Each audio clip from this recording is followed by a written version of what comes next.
Il est troublant de réaliser à quel point un espace autrefois saturé de rires explosifs, de cris joyeux et d'éclats contagieux peut se transformer en un sanctuaire de silence absolu, presque funèbre.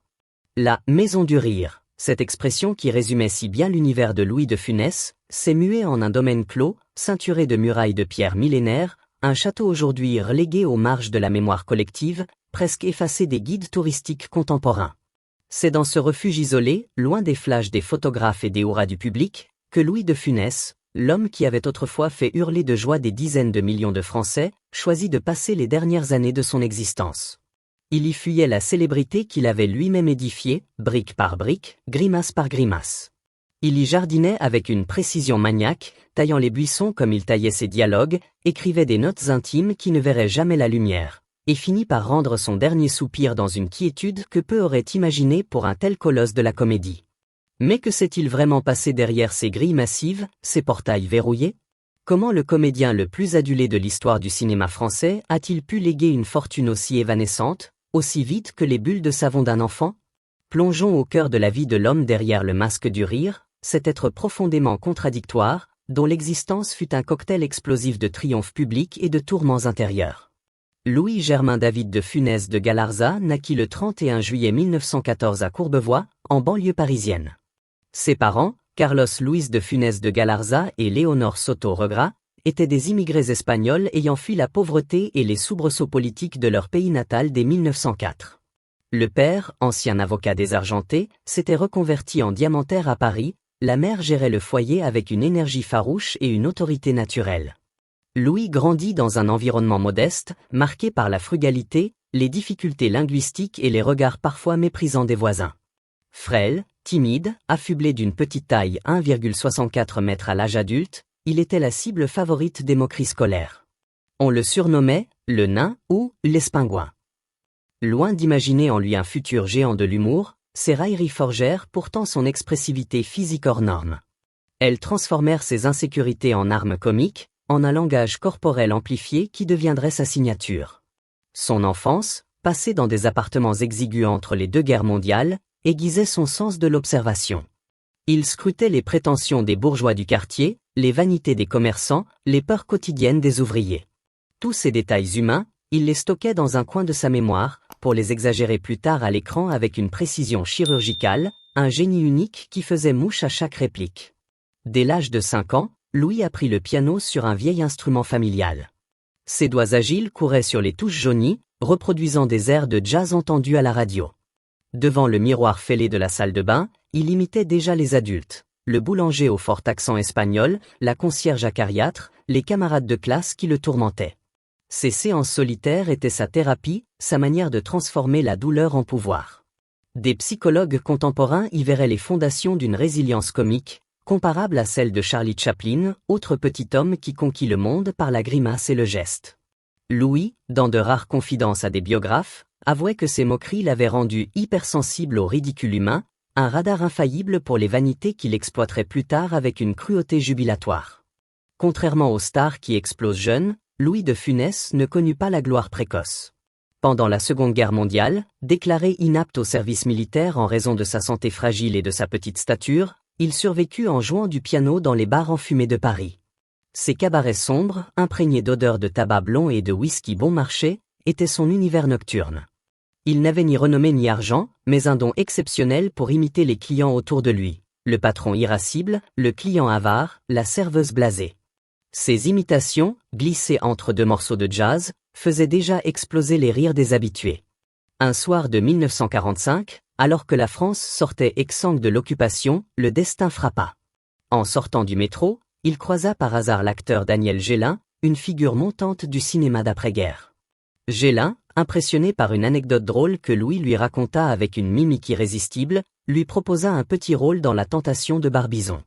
Cette rencontre fortuite marqua son entrée officielle dans le 7e art. Pendant près de 20 ans, il resta cantonné au second rôle, serveur nerveux ici, commerçant véreux là, employé de bureau hystérique ailleurs. Mais il volait chaque scène, imposant sa présence par des tics, des regards fulminants, des sursauts corporels qui éclipsaient les vedettes. Les critiques, souvent snobs et élitistes, le jugeaient trop nerveux, trop vulgaire, trop populaire pour les salles arties. Le public, lui, y voyait une authenticité rare, une vérité humaine qui résonnait dans les éclats de rire collectif. Des films comme La Poison de Sacha Guitry, 1951, ou A. Les Belles Bacchantes, 1954, lui offraient des rôles plus consistants, mais toujours secondaires. Il fallait attendre le début des années 1960 pour que la France soit enfin prête à le couronner. En 1963, Pouic Pouic, réalisé par Jean Giraud, explosa au box-office avec plus de 6 millions d'entrées. De Funès y incarnait un bourgeois pingre et autoritaire, un rôle taillé sur mesure pour son talent. L'année 1964 fut Annus Mirabili, Le Cornio avec Bourvil, plus de 11 millions d'entrées, Fantomas avec Jean Marais, le gendarme de Saint-Tropez lançant une saga culte. En seulement 6 mois, il tourna 3 énormes succès, un exploit que même des monstres sacrés comme Jean-Paul Belmondo ou Alain Delon n'ont jamais accompli. Ce qui rendait De Funès unique, c'est qu'il n'essayait jamais d'être un héros traditionnel. Il incarnait le français moyen exacerbé, le petit patron tyrannique, le père névrosé, le fonctionnaire mesquin que nous détestons secrètement parce qu'il nous ressemble. Ces personnages étaient lâches, jaloux, obsédés par le contrôle, mais toujours sauvés par une étincelle d'humanité, un moment de vulnérabilité qui les rendait attachants. Le biographe Bertrand Dical l'a surnommé le Polichinelle de la France moderne, un homme de contradiction, à moitié tyran, à moitié enfant capricieux. Il n'est pas né star et n'a jamais couru après la célébrité.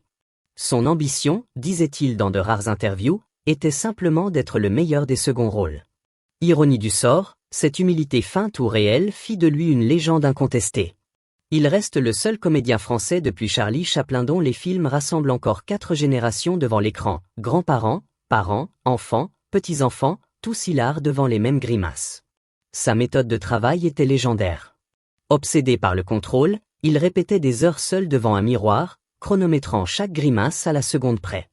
Sur le plateau, il dirigeait presque les autres acteurs, imposant son rythme frénétique. Claude Jansac, sa épouse, récurrente à l'écran, racontait: il était tyrannique, mais génial. Une prise, et c'était parfait.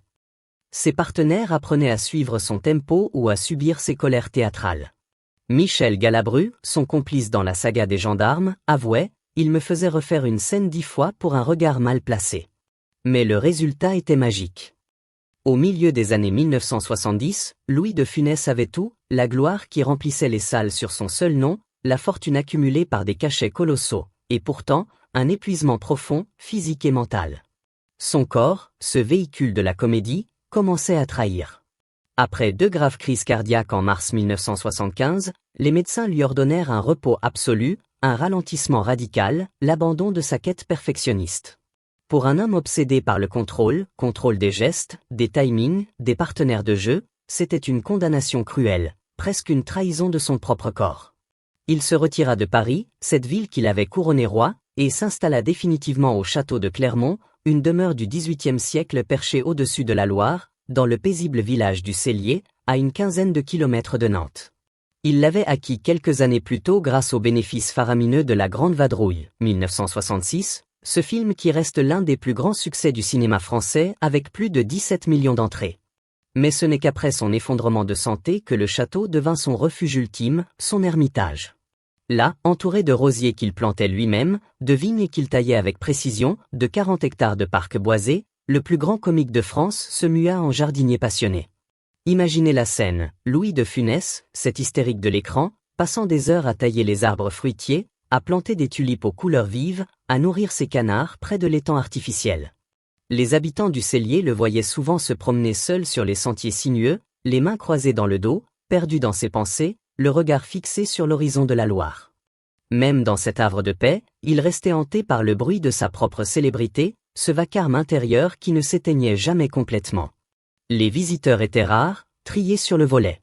Il refusait catégoriquement les journalistes, évitait les voisins curieux, et n'autorisait que sa femme Jeanne Barthélemy de Maupassant et leurs 2 fils, Patrick et Olivier, à pénétrer dans son monde intime. Jeanne, une femme volontaire, protectrice, presque autoritaire, gérait chaque aspect de sa carrière comme une forteresse. Les contrats signés au cordeau, les scénarios validés un par un, jusqu'au choix des actrices qui pouvaient jouer son épouse à l'écran. C'est elle qui insista pour que Claude Jansac soit régulièrement choisi pour ce rôle, car elle lui faisait une confiance absolue, voyant en elle une partenaire fiable, non menaçante. Derrière les murs épais de Clermont, Le couple affichait une harmonie apparente, un modèle de stabilité pour le public. Mais la réalité était bien plus nuancée, plus complexe, tissée de silence et de non-dits. Jeanne régnait sur la maison avec une précision militaire, organisant les journées, les repas, les visites. Louis, lui, s'évadait dans le travail résiduel, dans la religion qu'il pratiquait avec ferveur, il priait quotidiennement, craignant la punition divine pour ses excès, et plus tard, dans un refuge secret qui allait marquer sa vie. Dans les années 1960, lors d'un événement radiophonique à Paris, il rencontra Macha Béranger, une jeune animatrice connue pour sa sensibilité aiguë, son charme discret et ses émissions nocturnes sur la solitude et l'amour. Leur lien devint une relation durable, passionnée mais scrupuleusement discrète. Il loua une petite suite à l'hôtel Intercontinental, un cocon parisien loin des regards, pour la voir en secret. Pendant plus de 10 ans, leur liaison resta cachée au public, connue seulement d'un cercle restreint de proches. Quand Jeanne finit par la découvrir, peut-être par un indice anodin, un parfum étranger ou un agenda mal dissimulé, elle choisit le silence plutôt que la confrontation explosive. Pas de scène, pas de cris, juste une surveillance accrue, une ombre qui planait. À Clermont, Louis trouva une paix relative, mais aussi une culpabilité lancinante. Craignant le jugement divin, il priait chaque jour avec plus d'intensité, s'accrochant au travail comme à une rédemption tangible. Malgré les avertissements répétés des médecins, il revint au cinéma avec L'aile ou la cuisse en 1976, puis La soupe aux choux et Le gendarme et les gendarmettes. Chaque tournage était minutieusement contrôlé. Pas de scène nocturne pour préserver son cœur, pas de longs déplacements épuisants, 2 heures de sieste quotidienne imposée. Le rire continuait à jaillir sur les plateaux, mais l'homme derrière lui s'éteignait peu à peu, grignoté par la maladie. Le château, autrefois animé par les visites sporadiques d'amis du cinéma, sombra dans un silence que seule la vie en pleine nature venait rompre. Le chant des oiseaux, le murmure de la Loire, le craquement des branches sous le vent. Au début des années 1980, Louis de Funès était à la fois une légende vivante, adulée par des générations, et un homme fragile, usé par des décennies de surmenage. Le roi de la comédie française avançait plus lentement, souriait moins spontanément, cachait sa douleur derrière une discipline de fer qui impressionnait même ses collaborateurs. Chaque éclat de rire sur un tournage se payait cher. Une poitrine qui se serre soudainement, des mains qui tremblent imperceptiblement, un souffle court qui trahit l'effort. Pourtant, il refusait catégoriquement d'arrêter. Tant que les gens rient, je continue, confiait-il à ses proches. Je ne peux pas mourir. En janvier 1983, il partit avec Jeanne et une partie de la famille pour la station de ski des Arcs, en Savoie. Il détestait le froid mordant des montagnes, mais adorait passer du temps avec sa petite fille Julia, qui apprenait à skier avec l'enthousiasme de l'enfance. Ses amis se souviendront plus tard qu'il paraissait plus mince, plus pâle, vite fatigué par les moindres efforts. Bien qu'il plaisantât un peu, l'air de la montagne et tout ira mieux. Le voyage, censé le revigorer, l'épuisa au contraire, aggravant son état fragile. De retour dans leur cher château de Clermont, Louis peinait à monter les escaliers majestueux, s'appuyant sur la rampe avec une prudence inhabituelle. Le soir du 27 janvier 1983, après une journée calme passée à la maison, entouré de ses livres et de ses souvenirs, il se plaignit de vertiges et de douleurs thoraciques intenses. Jeanne, alarmée, l'aida à se coucher dans leur chambre aux tentures lourdes. Quelques instants plus tard, il s'effondra. Transporté d'urgence à l'hôpital de Nantes, le grand Louis de Funès fut déclaré mort à 20h30, victime d'une crise cardiaque massive. Il avait 68 ans. Sa mort frappa la France comme un coup de tonnerre inattendu, un deuil national spontané. Personne n'était prêt à le perdre, ni les spectateurs qui avaient grandi en riant devant Rabbi Jacob ou le gendarme, ni les jeunes générations qui le découvraient encore chaque semaine à la télévision, lors des diffusions familiales du dimanche soir. Le gouvernement proposa un hommage national grandiose, avec cérémonies officielles et discours présidentiels, mais Jeanne refusa fermement. Elle voulait la simplicité, la discrétion, le silence qu'il avait tant cherché. Les funérailles eurent lieu à l'église du village du Cellier, non loin de la Loire qu'il aimait tant contempler. Seuls quelques amis proches assistèrent à la cérémonie, Michel Galabru, Colette Brosset, Christian Fechner, et quelques habitants du village qu'il avait connus marchant dans les bois, solitaires et pensifs. Il n'y eut ni caméras indiscrètes ni discours grandiloquents, seulement le murmure des prières catholiques et le son grave des cloches résonnant dans la vallée. Il fut enterré dans le petit cimetière du Cellier, surplombant la vallée de la Loire, un emplacement qu'il avait choisi lui-même pour son humilité. Sur sa tombe, aucune formule grandiloquente, aucun épitaphe théâtral. Seulement son nom gravé et les dates de sa vie, 1914 à 1983. Pour Jeanne, c'était exactement ce qu'il voulait, humilité, discrétion, paix éternelle. Mais une personne ne reçut jamais la nouvelle à temps, ou du moins pas de manière officielle. Son fils aîné, Daniel, né de son premier mariage avec Germaine Carroyer, fut tenu à l'écart. Éloigné de la famille depuis des décennies, Daniel apprit la mort de son père par la radio, comme n'importe quel anonyme. Il ne fut ni invité aux obsèques, ni mentionné dans le testament. Il ne m'a rien laissé, pas un mot, pas une pièce, pas même un adieu. Mais j'ai survécu. J'ai fait ma vie, confiera-t-il plus tard avec une amertume contenue. Lorsqu'un homme fait rire des millions de personnes pendant des décennies, on suppose naturellement qu'il meurt riche, entouré d'une fortune colossale accumulée par des cachets astronomiques et des droits d'auteur perpétuels. Mais ce ne fut pas le cas de Louis de Funès. Malgré plus de 140 films ou plus précisément 142 apparitions à l'écran, dont une cinquantaine de rôles majeurs et plus de 100 millions d'entrées au cinéma au cours de sa carrière, il ne laissa aucun héritage financier substantiel à sa mort en 1983. Sa disparition révéla non seulement la perte d'un acteur adoré, mais aussi une énigme financière déroutante. Comment l'un des comédiens les plus rentables de l'histoire du cinéma français, celui dont le nom seul garantissait des salles combles, pouvait-il ne rien laisser à sa famille? La vérité résidait dans la manière dont il gérait sa carrière, une approche dictée par la peur de la pauvreté et une méfiance viscérale envers l'industrie. Louis de Funès n'avait confiance en personne dans le milieu du spectacle, ni les producteurs véreux, ni les studios avides, ni même les avocats censés le protéger. Ayant connu la misère dans sa jeunesse, ses appartements minuscules, ses jobs précaires de pianiste de bar, il était obsédé par le contrôle et l'argent liquide, tangible, immédiat. Selon le biographe Bertrand Dical, qui a fouillé les archives et interrogé les proches, il faisait preuve d'une extrême prudence. Comme tous ceux qui ont connu la misère, il voulait être payé correctement. Mais une fois le prix fixé, il voulait simplement son chèque à l'heure. Contrairement à la plupart des acteurs de sa génération, qui négociaient des pourcentages sur les recettes ou des droits résiduels, il exigeait toujours un paiement direct, forfaitaire, plutôt que des royalties sur les diffusions futures. Cette méthode lui assurait une sécurité immédiate, pas de surprise, pas d'attente, mais supprimait tout revenu ultérieur, toute manne perpétuelle. Ce choix stratégique s'avéra coûteux à long terme. Ces films, diffusés encore aujourd'hui chaque année à la télévision française, sur TF1, France 2, Arte, continuent de générer des dizaines de millions d'euros pour des studios comme Gaumont. Selon des estimations publiées par Le Figaro, ces classiques rapportent environ 500 000 euros par an rien que pour les droits TV, sans compter les DVD, les plateformes de streaming et les exportations internationales. Rien de tout cela ne revient à ses héritiers. Sa famille, sa veuve Jeanne et leurs fils Patrick et Olivier, n'a reçu que les cachets perçus de son vivant, ces sommes rondelettes mais finies. Louis n'était pas pauvre, loin de là, sa fortune reposait sur des biens tangibles, palpables, plutôt que sur des flux abstraits. Son plus grand achat fut précisément le château de Clermont, acquis à la fin des années 1960 grâce aux revenus explosifs de la Grande Vadrouille.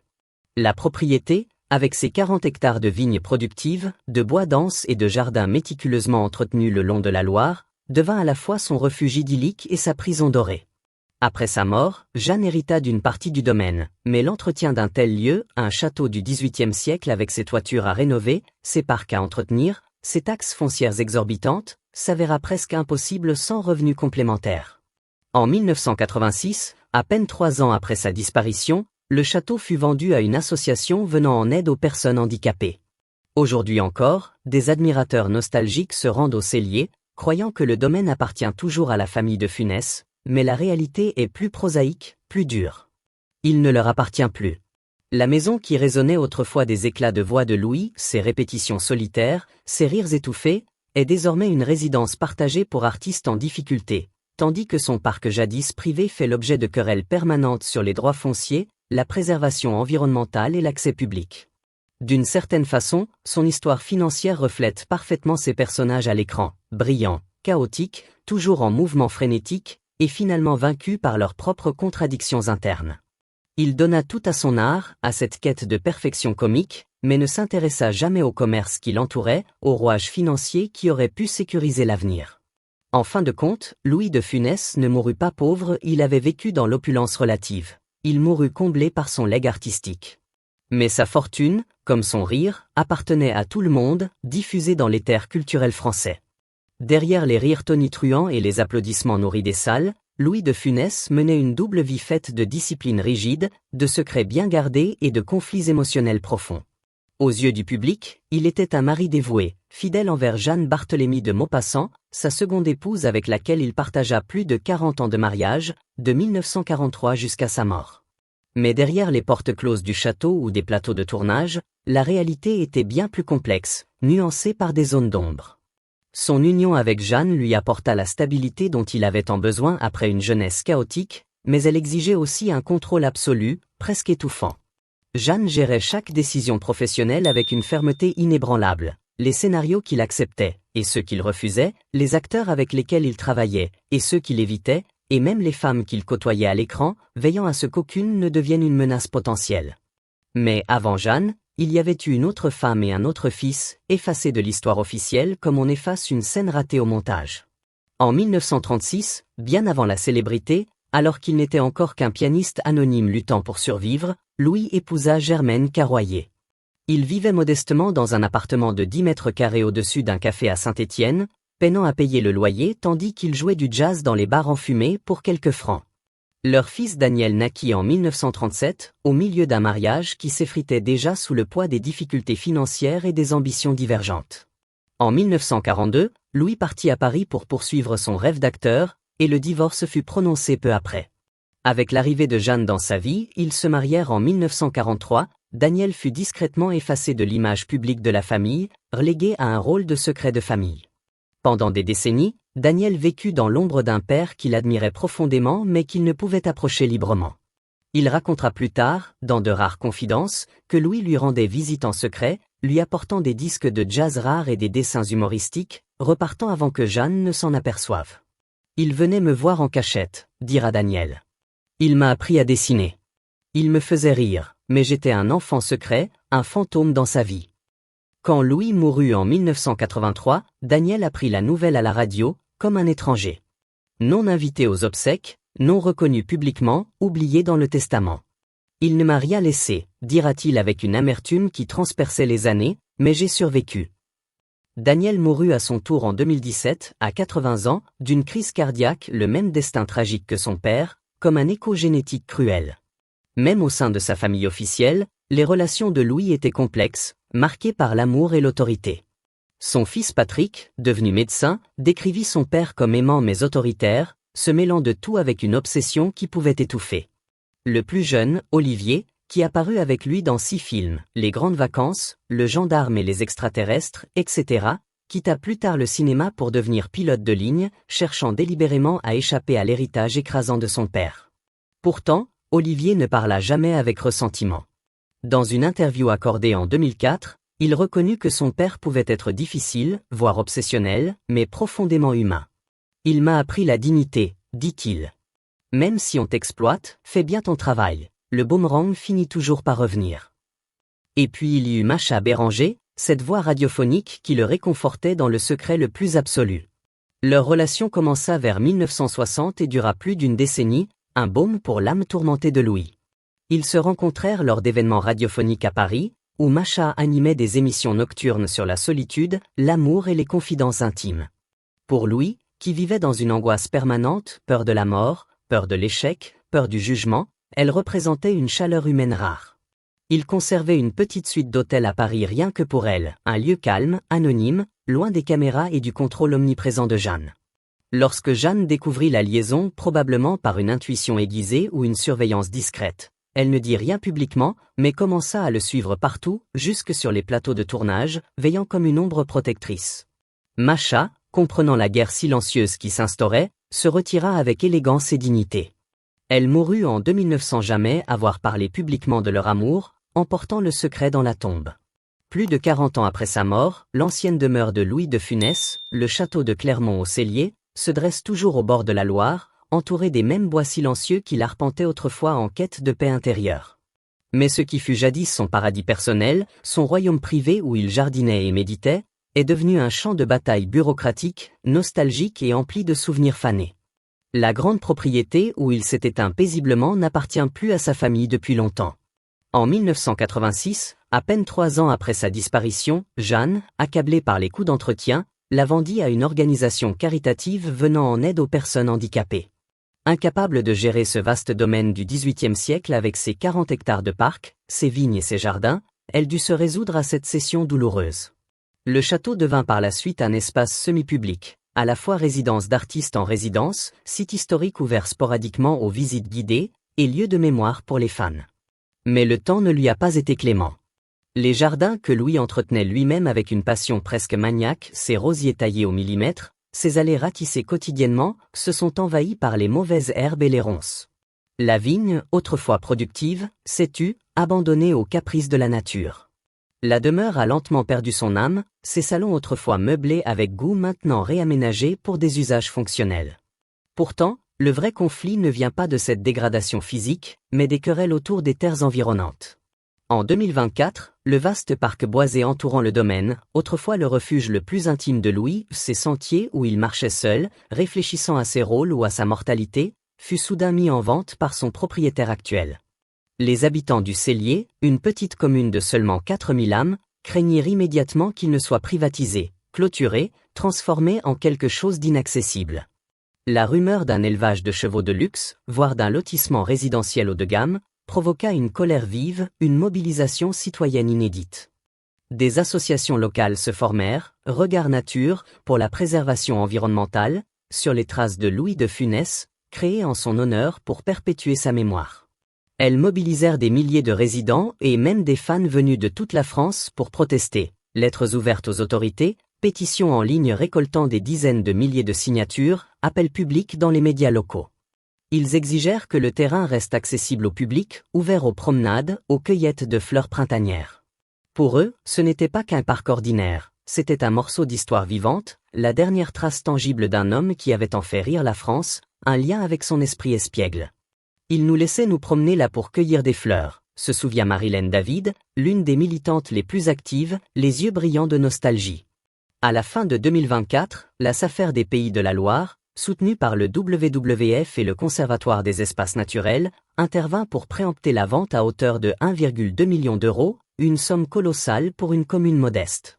Ils promirent de préserver la biodiversité du site, les oiseaux rares, les essences d'arbres centenaires, les zones humides le long de la Loire, et de le garder ouvert au public pour des balades éducatives. Mais même cette victoire apparente connut ses complications inattendues. L'acheteur initial, un investisseur privé, contesta la préemption devant les tribunaux administratifs, arguant de vices de procédure et de droits acquis. Cela ajouta un nouveau chapitre d'incertitude, des audiences à rallonge, des expertises environnementales. Aujourd'hui, en cette année 2025, l'avenir du parc reste indécis, suspendu à des décisions judiciaires. Agriculteurs locaux veulent y étendre leur culture, vignerons rêvent de relancer les vignes abandonnées, écologistes plaident pour une sanctuarisation totale. Pourtant, malgré tout ce tumulte administratif et ces querelles terrestres, sa présence n'a pas disparu. Ses films, La Grande Vadrouille avec ses 17 millions d'entrées, Rabbi Jacob et ses danses endiablées, L'aile ou la cuisse avec ses critiques gastronomiques hilarantes, la série des gendarmes, sont toujours diffusés chaque année, attirant des millions de téléspectateurs sur les chaînes nationales et les plateformes de streaming. Son visage expressif, ses gestes amplifiés, sa voix nasillarde et autoritaire font partie intégrante de la mémoire collective française, un patrimoine culturel immatériel. Bertrand Dical l'a dit un jour avec justesse, vous pouvez mettre 4 générations devant un film de Louis de Funès et toutes riront ensemble, des éclats francs du grand-père au gloussement des petits-enfants. C'est peut-être là le plus bel héritage qu'il ait laissé, bien au-delà des châteaux vendus ou des parcs disputés. Non pas l'argent, qui s'est envolé comme ses cachets uniques, ni la propriété matérielle, éphémère et changeante, mais l'unité familiale et nationale à travers le rire partagé. Le rire qui transcende les âges, les classes sociales, les époques. Plus de 40 ans après sa mort, la maison où Louis de Funès vécut ses derniers jours et mourut résonne encore de son esprit, parfois apaisé dans le vent des arbres, parfois tourmenté dans les débats locaux. Sa fortune s'est envolée avec les vents de la Loire, son château a changé de main plusieurs fois, mais son rire demeure vivant, immortel, dans chaque foyer français qui continue de le regarder aujourd'hui, de le redécouvrir avec la même joie innocente. Pensez-y un instant, Louis de Funès tenait-il davantage à laisser une richesse matérielle, ces biens tangibles qui s'usent et se vendent, ou à laisser derrière lui la joie pure, ce legs intangible qui unit les générations? Dites-le nous dans les commentaires, partagez vos anecdotes personnelles, vos films préférés. Et si vous souhaitez plonger plus profondément dans d'autres histoires méconnues des légendes du cinéma français, ces vies derrière les masques, ces secrets derrière les projecteurs, n'oubliez pas de liker cette vidéo, de la partager avec vos amis et votre famille, et de vous abonner à la chaîne. Car derrière chaque sourire iconique, chaque grimace légendaire, il y a une histoire complexe, humaine, qui mérite d'être racontée, explorée, célébrée.